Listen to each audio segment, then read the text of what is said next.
El presidente de la República está viajando hacia el mundo del petróleo o de una parte del mundo del petróleo. Por eso conversábamos hoy con Rafael Gallegos, porque el petróleo sigue siendo fundamental en nuestra diplomacia y para nuestra economía. Ojalá que lleguemos como los países árabes a recordar los malos tiempos y tener grandes reservas, porque el mundo árabe tiene muchas reservas del petróleo con su buen precio, ¿no? Sí, como no, el mundo árabe sigue siendo la gran referencia mundial en cuanto a reservas de petróleo, pues y aparte que es un petróleo de muy buena calidad y produce muchísimo y todavía son un peso específico importantísimo en la producción mundial de petróleo. Pero además, en los tiempos del buen petróleo, de los precios altos, han sabido guardar mucho dinero, ¿no? Si a ellos les ha pasado un poco al revés que a nosotros, pues Claro. porque uno en los años 70 se reía un poco del mundo árabe y decía de la Venezuela saudita. Ahora ellos podrían decir la Venezuela bolivariana, viendo que nosotros hemos desaprovechado absolutamente la renta petrolera y decimos que tenemos las más altas reservas del mundo, cifra que es discutible, pero de todas maneras es una reserva prácticamente infinita. Decimos que tenemos las primeras reservas mundiales de petróleo y aparentemente vamos hacia la primera hambruna petrolera mundial, lo que es una gran vergüenza para Venezuela, pues, por O el sea, mal hay una aprovechamiento. cuestión de gerencia, de manejo de la industria petrolera. Ustedes participaron en la vieja PDVSA, ¿no? ¿Cómo no? ¿Qué se puede hacer en el futuro? Bueno, ya nosotros participamos en la vieja PDVSA que desde la nacionalización logró cuestiones increíbles como la internacionalización del petróleo, que consistía en comprar refinerías en el extranjero para procesar nuestro crudo pesado, el cambio de patrón de refinación que permitió elevar 200.000 barriles la producción de gasolina, simplemente cambiando en las refinerías, cambiando la manera de extraer la gasolina. Logramos también exploración de muchas áreas de Venezuela, el desarrollo de la faja, los mejoradores de la faja, las áreas Apure y Barinas, la investigación con Intebep, el CIED, es decir, hubo grandísimos logros que prácticamente se vienen abajo después del año 2002, que es un hito petrolero cuando votan a los más de 20.000 trabajadores petroleros y se politiza la empresa y empieza a sacar cero en gerencia. Pues. Así que bajamos Decía, de 3,4 millones de barriles en el 99 a 1,9 millones que van en bajada y que deberían ser ahorita 5 o 6 millones de barriles, según decíamos los que en el planes. caso colombiano muchos de estos ingenieros petroleros, no solamente en Colombia, sino en el mundo, han ayudado a mejorar la industria en esos países, ¿no? Cómo no, la gran calidad de los petroleros, de los técnicos petroleros venezolanos se ha ido por el mundo, pues Colombia, México, el mundo árabe, en todas partes ha habido esa diáspora que ha habido en otras áreas, tal vez los petroleros fue la primera diáspora que sucedió en Colombia, ha sido extraordinario, en Colombia se multiplicó la producción y hoy en día Colombia prácticamente tiene casi 1 millón de barriles diarios. El problema de Colombia es que no tiene mucha reserva, pues tiene apenas reserva para 5 o 6 años y ahora tendrá que ir hacia la lutita, donde parece que hay bastantes posibilidades. Los Estados Unidos con las lutitas han logrado mejorar su producción petrolera y también de gas, ¿no? Sí, sí, de petróleo y de gas. Los Estados Unidos cambiaron la geopolítica del mundo petrolera con la cuestión de la lutita, porque el esquema que había planteado era que ellos iban decayendo la producción, ya iba por 5 o 6 millones de barriles, decayendo desde 2, 3 millones de barriles más, y de golpe comenzaron a subir, están ahorita al nivel de Rusia y de los países árabes, pues en 10, 11 millones de barriles a punta de lutita. Lutita es una tecnología, siempre el petróleo se sabía que estaba allí, pero ellos lograron con la perforación horizontal y el fracturamiento levantar la producción y prácticamente eso es lo que ha bajado un poco los precios del petróleo en los últimos años. La situación del conflicto en el Medio Oriente entre Irán y Arabia Saudita, que son los dos países más fuertes productores en la OPEP, ¿cómo ha estado Venezuela jugando en ese medio? Porque tendríamos que tener un equilibrio muy grande entre Irán y Arabia Saudita, pero pronunciándonos por la guerra de Siria y por otras situaciones, pareciera que estamos más cerca de Irán. Sí, Venezuela tradicionalmente mantuvo un equilibrio en el mundo árabe, sin ponerse de un lado o del otro. Últimamente, bueno, nos hemos cuadrado con Irán, con los sirios, y estamos prácticamente interviniendo en uno de los dos bandos que existen ahorita en el Medio Oriente. Pues. Arabia Saudita maneja la OPEP en estos momentos, sobre todo con los países del Golfo, ¿no? Claro, porque Arabia Saudita tiene una producción sumamente alta, pues la tercera parte de la producción de la OPEP y aparte tiene Kuwait y otros países que están allí, los países del Golfo, y prácticamente Irán lo que tiene es el único país que está subiendo mucho, va hacia los 4 millones de barriles, A pero levantar las sanciones, por supuesto, que ayuda, ¿no? Con la época de Barack Obama.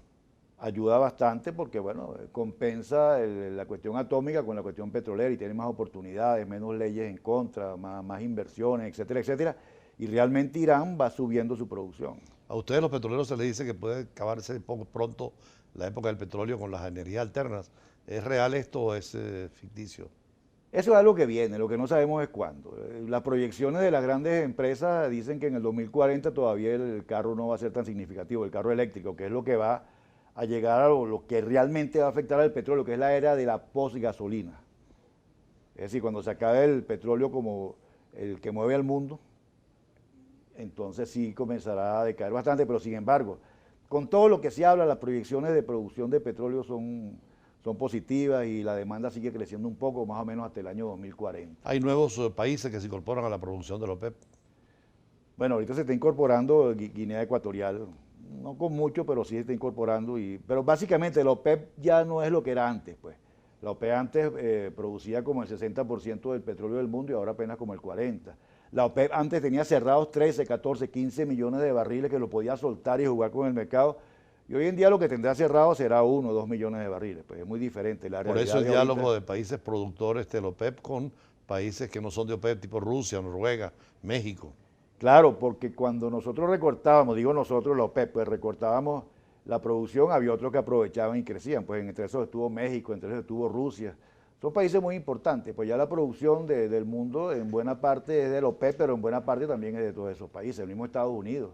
Ya no Arabia no es el que comanda solo, y ahora son tres, son Arabia Saudita, Estados Unidos y Rusia, que están por alrededor de los 10 millones de barriles. Son tres países que están en primera línea, y Venezuela, que producía antes unos 3 y pico de millones de barriles, apenas va por menos de 2 millones de barriles. Va o sea, se puede decir que hay crisis en la industria petrolera venezolana. Total, no solamente de producción, porque si fuera de producción se podría levantar incrementando la producción, aunque parezca una tautología.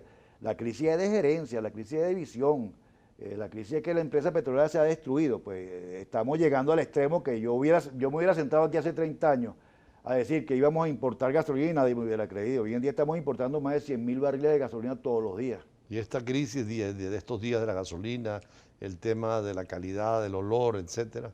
Esto es una crisis estructural. No estamos produciendo la gasolina que deberíamos producir. ¿Por qué? Porque, y volvemos al gran hito, cuando votan a los 23.000 trabajadores, que hoy en día estamos agrupados en ente del petróleo, cuando votan a los 20.000 trabajadores, simplemente están sacando a los que sabían hacer el trabajo. Pues entonces la decadencia comenzó y las refinerías que antes eran tan espectaculares ahora están produciendo apenas la mitad de lo que deberían producir. La gasolina no la estamos produciendo, la calidad de los productos tampoco. Y en producción de petróleo, bueno, ni le cuento, pues, o sea, deberíamos estar en 5 o 6 millones de barriles, estamos en 1,9, 1,8 millones de barriles diarios y en decadencia. Las medidas tomadas por el gobierno de Estados Unidos y la sugerencia a Canadá y a otros países, ¿cómo afecta al mundo del petróleo venezolano? Bueno, seguramente afecta al petróleo, pero lo fundamental no está allí. No podemos decir que la culpa de que estemos importando gasolina es de los Estados Unidos, no. La culpa es de una mala gerencia que hemos tenido durante muchísimos años. Pues ahí están, cuántos presos de ellos mismos tienen, o sea... Ha habido denuncias recientes, ¿no? Sí, cómo no. De mal manejo en la industria petrolera. Del mal manejo, se habla de corrupción, pero yo no quisiera hablar de corrupción porque eso implica acusar y hacer una serie de cosas. Yo quisiera así hablar de la pésima gerencia que ha habido. Antes éramos 45.000 trabajadores y ahora son 150.000. Antes de los 45.000 trabajadores producíamos 3.400.000 barriles que iban creciendo hacia 6 y ahora los 150.000 trabajadores producen apenas 1 millón y pico, menos de 2 millones de barriles. Pues. En el tema de la gasolina siempre teníamos que importar nosotros productos o sustancias para adicionarla. Importábamos a veces componentes, claro, componentes de la gasolina, pero no gasolina. Y ahorita se importa muchísimo componente y mucha gasolina porque antes las refinerías producían 560.000 barriles de gasolina diarios. Ahora creo que producen menos de 200.000 barriles de gasolina diarios. ¿Qué quiere decir? Bueno, que las refinerías no son las mismas de antes. Pues.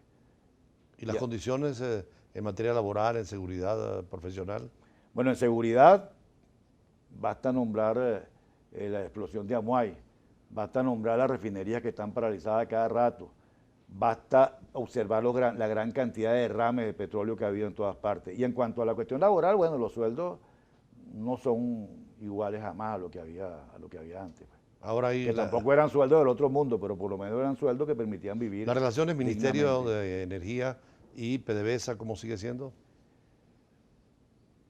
Bueno, el gobierno de Chávez unificó el Ministerio de Minas con PDVSA, lo que equivale a pagar y darse los vueltos, ¿no? Porque el ministerio tiene la función de planificar la estrategia de planificación de la industria y además tiene el control de la industria y de los control operacional. Y si el ministerio va a controlar y el mismo va a producir, simplemente hay algo que no funciona en esto. Ahora sí lo han separado un poco, pues. No sé hasta dónde llegar a esta cuestión de las funciones, pero definitivamente que hay que redefinir el rol del ministerio, el rol de PDVSA, el rol de la industria petrolera, para poder transformar a la industria petrolera en un ente que de verdad produzca beneficio para el país, no como ahora que la renta ha sido un acelerador de la destrucción por lo malísimamente utilizada que ha estado. Las universidades, finalmente, ¿cómo siguen trabajando en materia de formación de los futuros petroleros? Sí, hay universidades, siguen, la Universidad Central, la Universidad del Zulia, la Universidad de Oriente, siguen trabajando y hay otras universidades que se han incorporado. Sin embargo, a las universidades no se les ha dado el dinero que había que darles. Y realmente uno observa en las universidades algo así como con una nostalgia, parece una ruina sin guerra, pues, en muchas partes, porque hasta la grama, los laboratorios, los profesores ganan muy mal, o sea, no se ha logrado como creo que fue usted que dijo una vez en una clase que en Arabia, en un país árabe, hay una facultad de petróleo. Claro. Bueno, y en realidad petróleo debería ser algo para la facultad de petróleo, pues. No como hay ahora, que simplemente son escuelas empobrecidas, como todas las escuelas de todas las universidades, pues. ¿Ustedes siguen trabajando en el área petrolera siempre en la universidad? Claro, nosotros tenemos un diplomado que se llama Petróleo y otras energías, que por cierto abre el 3 de noviembre. Invitamos a la gente a que participe, igual que el diplomado de protocolo que abre el 27 de octubre. ¿Me permite dar un teléfono? Sí, cómo no. 0414-228-9997. 0414-228-9997, los atiende la casi licenciada, la licenciada Stephanie Tobar. Pero aparte de los seminarios estos que son temporales, hay la carrera de petróleo donde ustedes trabajan, ¿no? Sí, sí, en la Facultad de Ingeniería y la carrera de Ingeniería de Petróleo. Es lo que le digo, que hay Ingeniería de Petróleo en la Universidad de Oriente, Ingeniería de Petróleo en la Universidad del Sur y Ingeniería de Petróleo en la Universidad Central, y creo que hay una universidad privada que también está... Y en la parte de economía del petróleo, diplomacia del petróleo. Eso está básicamente a nivel de posgrado. En pregrado todavía no hay nada de esto. En pregrado todavía no hay economistas petroleros. ¿Y la propia industria petrolera tiene su propio centro de formación? ¿O los tenía? Sí, bueno, tenía el CIED. El CIED era maravilloso porque el CIED era desde la certificación de los obreros hasta casi posgrado, pues, en materia petrolera. Pues el CIED prácticamente... ¿Sigue existiendo o no? Sí existe, pero no creo que exista con la calidad de antes. El INTEV es un centro de investigación espectacular donde se descubrió la orimulsión y estaban haciendo muchas cosas muy buenas, y no sé hasta dónde, creo que ahorita no tiene la misma calidad. El IESA también trabaja con cuestiones petroleras, tiene un buen diplomado también Internacional de Energía. Bueno, muchísimas gracias, Rafael Gallego, profesor universitario. Siempre es interesante el diálogo sobre el tema petrolero, que además es fundamental para la industria venezolana, para la economía y para la diplomacia. Más adelante vamos a entrar a temas de política internacional de hoy con el profesor universitario también de la Escuela de Estudios Internacionales, Oscar Arnal. Con él conversaremos sobre Cataluña, Corea del Norte y lo que está pasando en América Latina. Ya regresamos.